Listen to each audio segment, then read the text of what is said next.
ये मैं तिगांव क्षेत्र से जो हाल के विधायक हैं भारतीय जनता पार्टी के राजेश नागर, उनसे आज हिसाब मांग रहा हूं कि आप 5 वर्ष लोगों ने बनाए, जनता ने आपको चुनकर भेजा। आज आप जनता और हम ये हिसाब मांग रहे हैं कि आपने क्या किया। हमारे क्षेत्र में कुछ एरिया कॉलोनीज का है, उन कॉलोनीज के आज रोड बिल्कुल टूटे पड़े हैं, 2-2 फुट वहां पानी भरा रहता है। आज वहां पे लोग इतने दुखी हैं कि रोडों को बदल बदल के भी जाना चाहें तो दूसरे रोड नहीं है, कहां से जाएं। गलियों का आज इतना बुरा हाल है, 1-1 किलोमीटर लंबी कच्ची गलियां हैं, उनमें पानी भरा पड़ा है।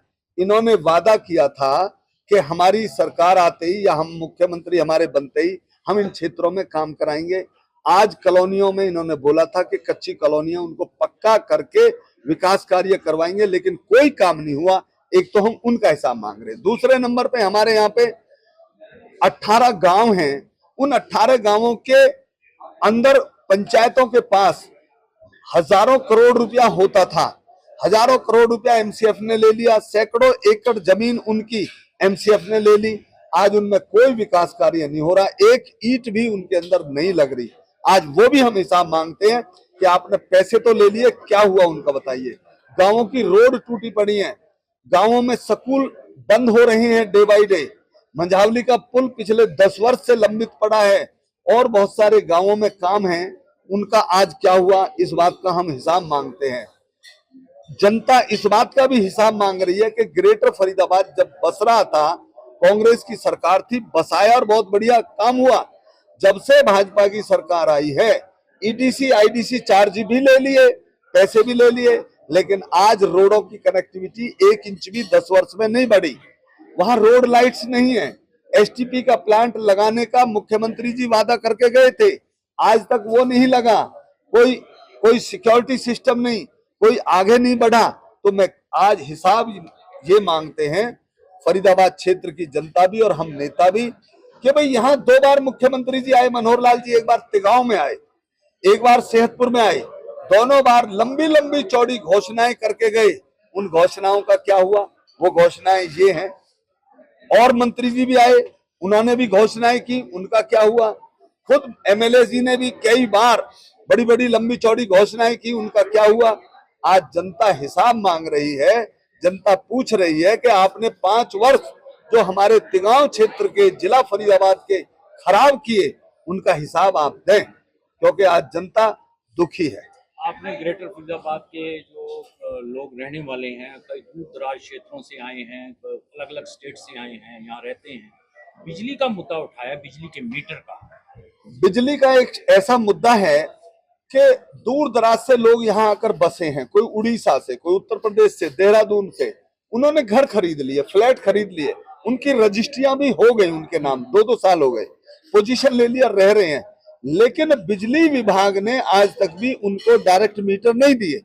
बिजली विभाग बिल्डर को बिजली सप्लाई करता है, फिर बिल्डर उनको आगे सप्लाई करता है, और उसमें 2-2, 3-3 रुपए का गैप करता है। इसका मतलब ये हुआ कि जो बिजली विभाग से जिस दर पे बिजली आ रही है, उससे उसमें भी वो कमा रहे हैं, जबकि उनको कमाने का अधिकार नहीं है। तो मैं कहना चाहता हूं आज के यहाँ के विधायक और मंत्री से कि भाई वो इस बात का निराकरण करें, क्यों नहीं उनको डायरेक्ट दी जाए, क्यों बीच में उनके साथ ठगी हो रही है।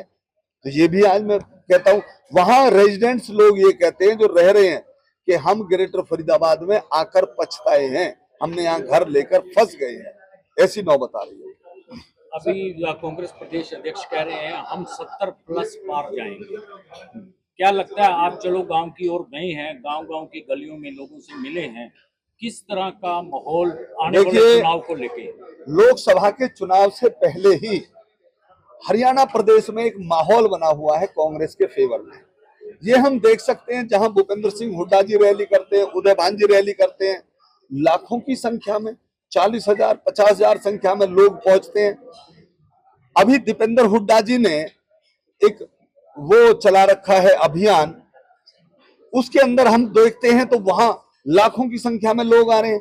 मेरा स्वयं का भी ये मानना है, मैं कॉलोनियों में भी जा रहा हूँ, गांवों में भी जाता हूँ, चलो गांव की ओर पीछे चलाया था, अब हर घर घर घर कांग्रेस के तहत गांवों में मैं जा रहा हूँ, घर जा रहा हूँ।